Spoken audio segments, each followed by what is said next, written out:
Hello and welcome. My name's Andy Crook, and I'm your host for this training topic on the subject of repurposing.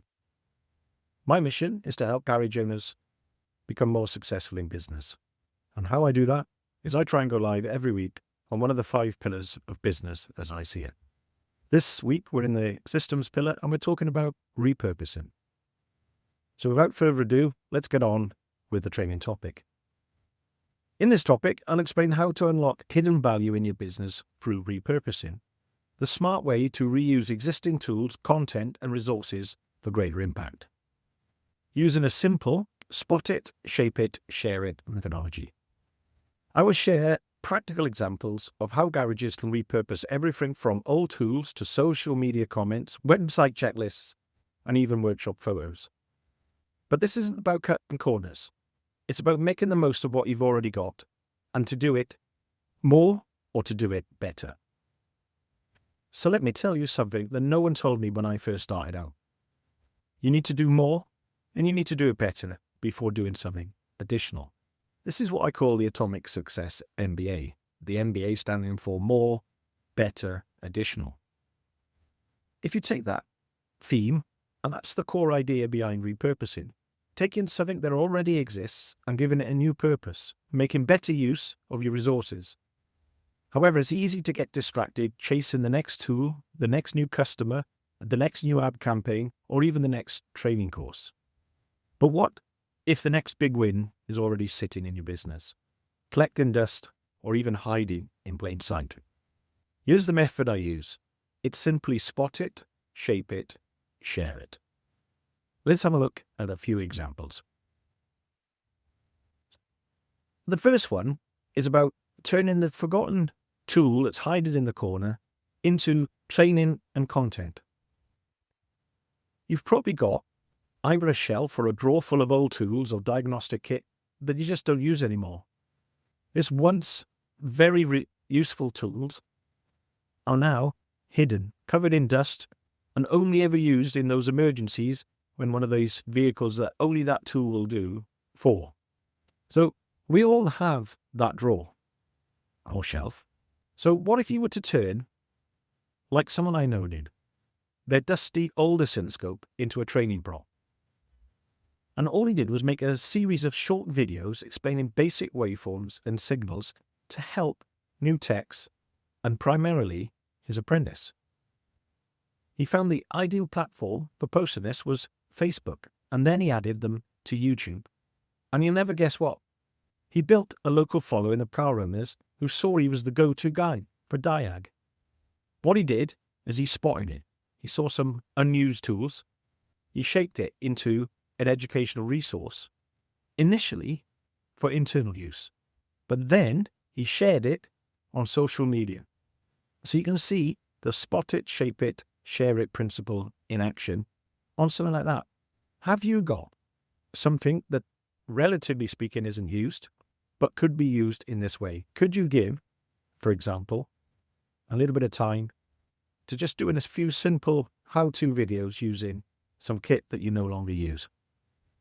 You never know what it could turn into. Another one, how to turn old estimates into new marketing offers. Have you ever looked at your archive of declined jobs and forgotten quotes?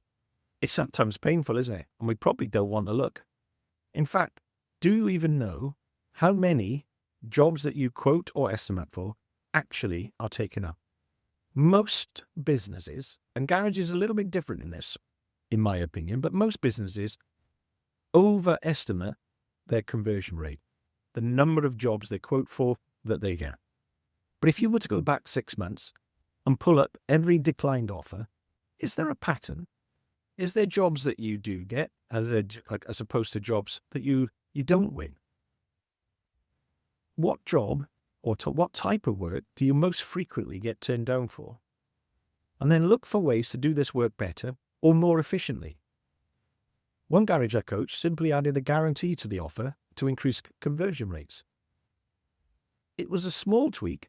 However, what happened when he added that in the written offer, what he was going to do in terms of the guarantee he offered. I won't go into details with it because there are so many different ways you can wrap up guarantees. Bear in mind, just about all of your work has to have some sort of warranty or guarantee with it.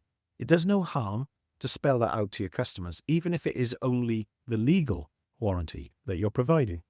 But once you spot it, look at your past estimates and quotes, you can use those to shape it to improve your offer and then share it. You can send them out as emails, SMSs, or even call those customers if it isn't too long ago. So that's another example. The third example I'm going to give you is, what about that quiet midweek MOT slot? Can you turn that into a premium booking option? What do I mean? Well, you may look at your MOT booking cycle and discover there is a period, for whatever reason, and every locality probably has a period where you've got slots that you find it difficult to fill in terms of your MOT. It doesn't have to be your MOT, but I'm just using the MOT as an example. It could be a servicing slot that you hardly ever fill. What you're going to look and see, for example, in this example, I was working with a garage and Wednesday mornings, for whatever reason, were difficult to sell in terms of MOT bookings. So what we looked at doing was repurposing that time into a high margin booking window. And what we did is we introduced that Wednesday morning as the VIP slot, only for their A-type customers. And if you don't know what I mean by A-type customers, look at the training topic on customer selection. And what they did is they offered a service. They called it the VIP service, VIP MOT service. And they got their customers to pay a bit more for their annual inspection. But what they did in return is they got a collect and valet service. So they would collect the car, they would MOT it, and then they would valet it. And so the customer got the car washed. Obviously, the price for this wasn't just the price for the MOT. There was a little bit extra for the collection and the drop-off. Now, the valet was if you like, the cream on the top. It was using slots that weren't being used more efficiently. And it turns low demand into a premium service.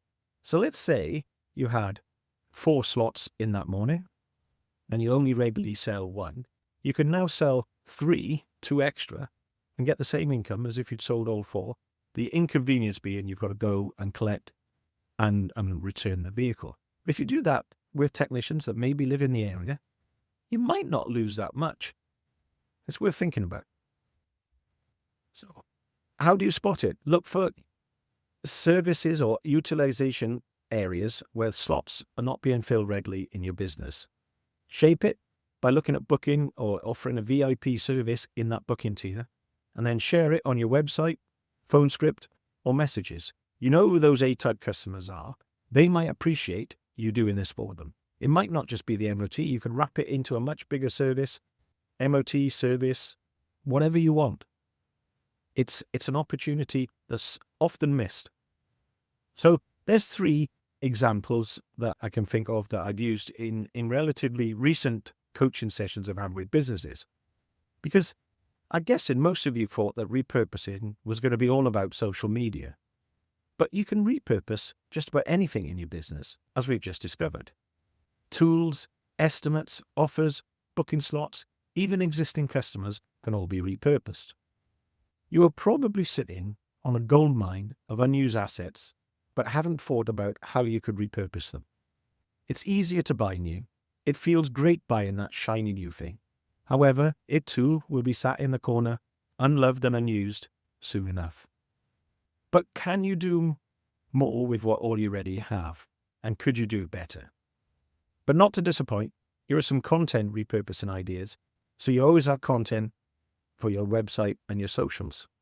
So can you turn social media comments into testimonials and blog ideas?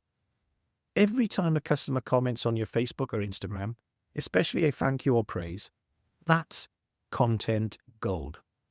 Don't let it disappear into the feed. Screenshot it, tidy it up, and turn it into a testimonial tile.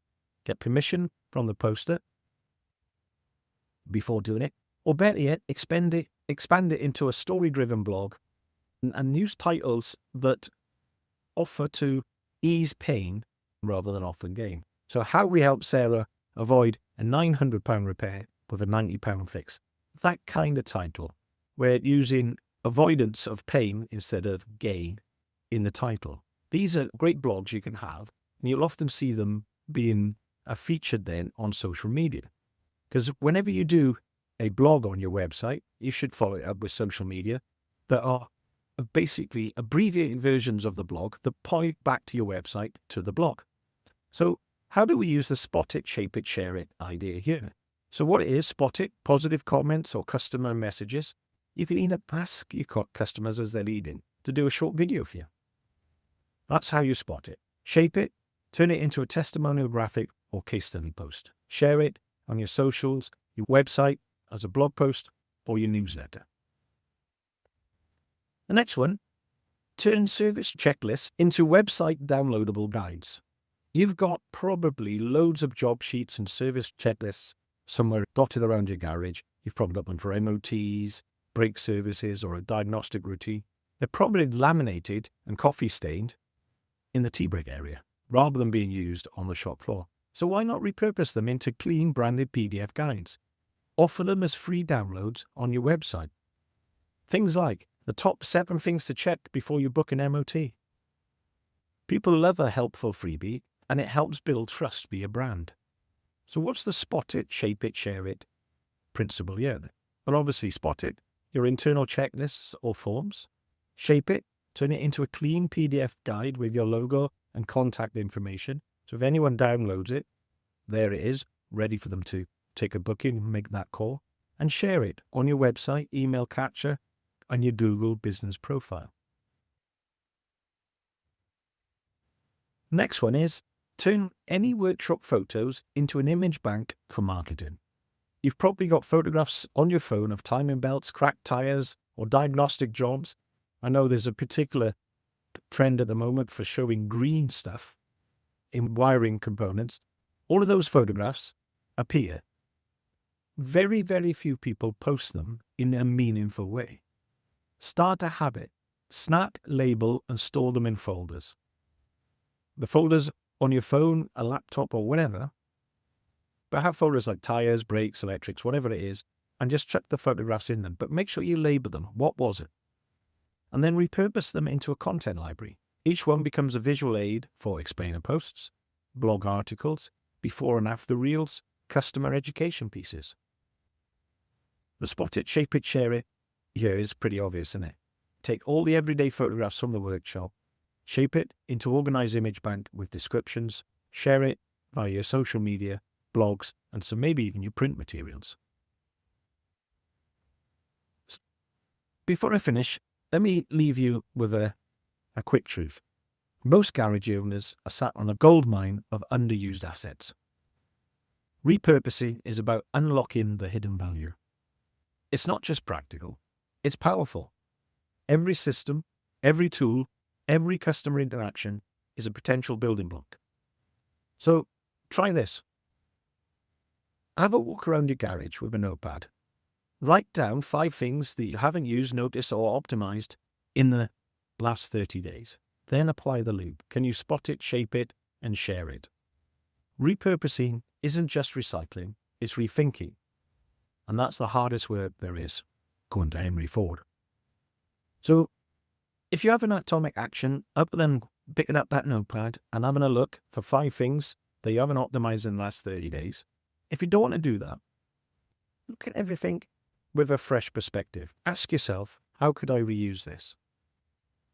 Create that repurpose folder on your phone and clear a shelf to store old tools and broken parts. They're great for training and customer explanations. So that's your atomic action for this week.